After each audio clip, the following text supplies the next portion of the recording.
Dictation 80 शब्द प्रति minute. 5 second बाद शुरू। अमूमन अधिकांश टीवी चैनलों पर जो बहस होती हैं वे स्तरहीन और आग में घी डालने वाली होती हैं, जो शांत और ठहरे हुए पानी में कंकड़ डालने के समान है, जिससे भला तो नहीं लेकिन नुकसान जरूर हो रहा है। अब समय आ गया है कि केंद्र सरकार को सांप्रदायिक, धार्मिक और जात पात के मुद्दों पर होने वाली बहसों पर कड़ा प्रतिबंध लगाना चाहिए। ये बहसें वैमनस्यता को बढ़ावा देने वाली हैं, जबकि इन चैनलों पर समसामयिक विषयों, देश और जनता के ज्वलंत मुद्दों, विकास निर्माण पर सार्थक बहस होना चाहिए, ताकि देश को नई दिशा मिले। मगर ऐसा नहीं हो रहा है। सांप्रदायिक विषयों पर होती बहसें केवल पानी को मथने के समान है, जिसमें घी तो नहीं निकलता, आग जरूर लगती है। कीचड़ को कीचड़ से साफ नहीं किया जा सकता, ठीक उसी तरह कट्टरता को भी कट्टरता से नहीं मिटाया जा सकता। जितनी बहसें होंगी उतना ही कीचड़ फैलेगा। नेशनल हेराल्ड मामले में सोनिया गांधी और राहुल गांधी को ईडी के बुलावे को कांग्रेस राजनीतिक रंग देने में जुट गई है। राहुल गांधी की ईडी के समक्ष पेशी वाले दिन कांग्रेस के मुख्यमंत्री, सांसद और पदाधिकारी भी उनके समर्थन में मार्च करते हुए ईडी के दफ्तर तक गए। क्या यह सब कांग्रेस का ईडी और सरकार पर दबाव बनाने के प्रयास मात्र से ज़्यादा कुछ है?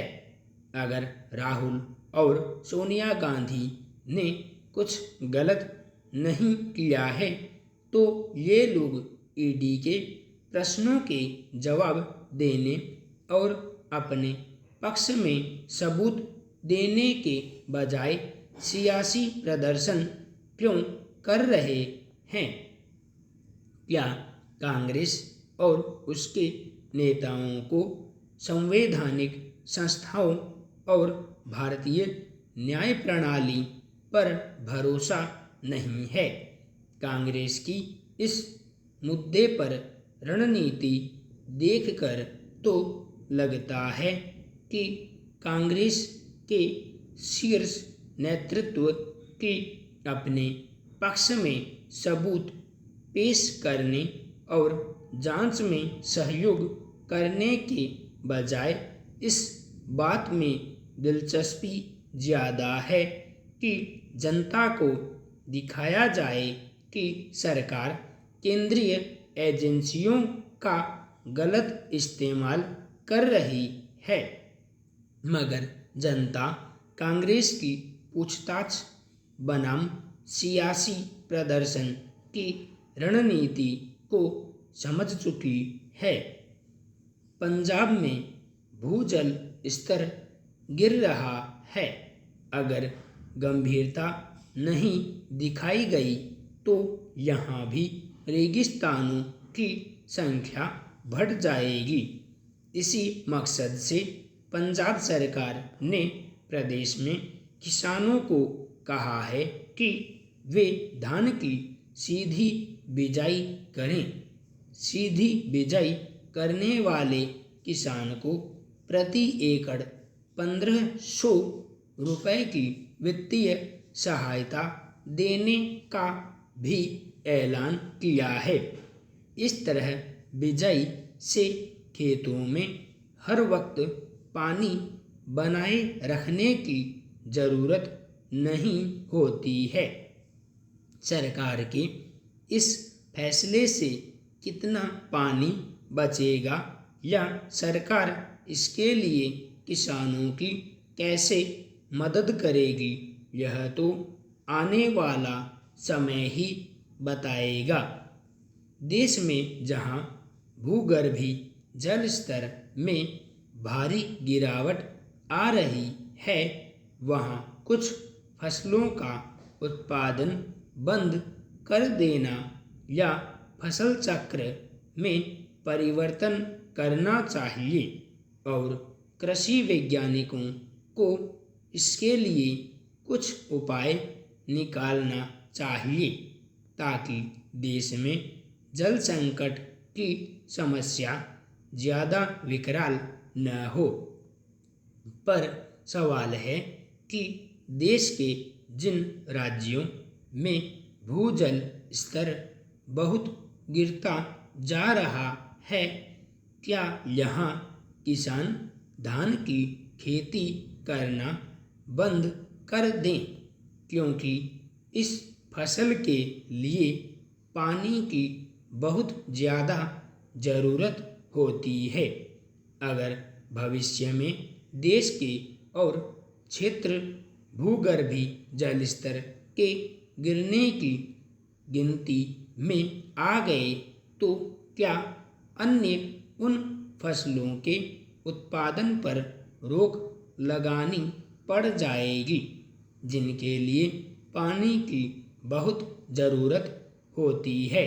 सरकार को चाहिए कि वह पानी बचाने के दूसरे उपायों पर भी गंभीरता दिखाए, किसानों को जल संरक्षण और बारिश के पानी को एकत्र करने के लिए जागरूक करे। सरकार को चाहिए कि वह कृषि विशेषज्ञों के साथ मिलकर ऐसी तकनीक विकसित करे जिससे देश के हर राज्य में मौसम की बेरुखी से होने वाले फसलों के नुकसान से किसान को बचाया जा सके। जिस तरह मौसम का चक्र परिवर्तन हुआ है, उसी हिसाब से फसलों को पैदा किया जाए, उनकी खेती की जाए। आज हमारे देश में अधिकतम जनसंख्या युवाओं की है। जिस देश में युवाओं की जनसंख्या अधिक हो, उस देश को सामाजिक, आर्थिक तथा राजनीतिक रूप से विकसित होने से कोई नहीं रोक सकता, क्योंकि उत्पादक से लेकर उपभोक्ता तक युवा ही सम्मिलित होते हैं। पर दुर्भाग्यवश हमारे देश के अधिकतम युवा उद्देश्यहीन, लक्ष्यहीन जीवन व्यतीत कर रहे हैं।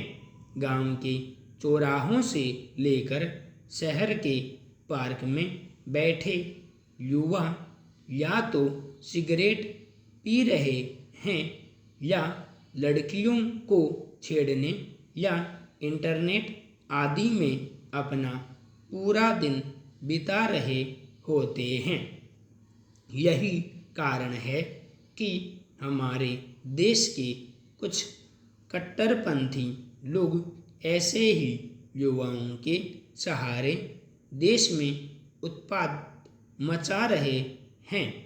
इसका एक और कारण है हमारे देश की कुछ राजनीतिक पार्टियां रोज सामाजिक धार्मिक कार्यक्रमों में युवाओं को शामिल रखती हैं। यही वजह है कि हमारे देश के अधिकतर युवाओं को धर्म खतरे में नज़र आ रहा है। वे धार्मिक मुद्दों पर चर्चा करते नजर आ रहे हैं।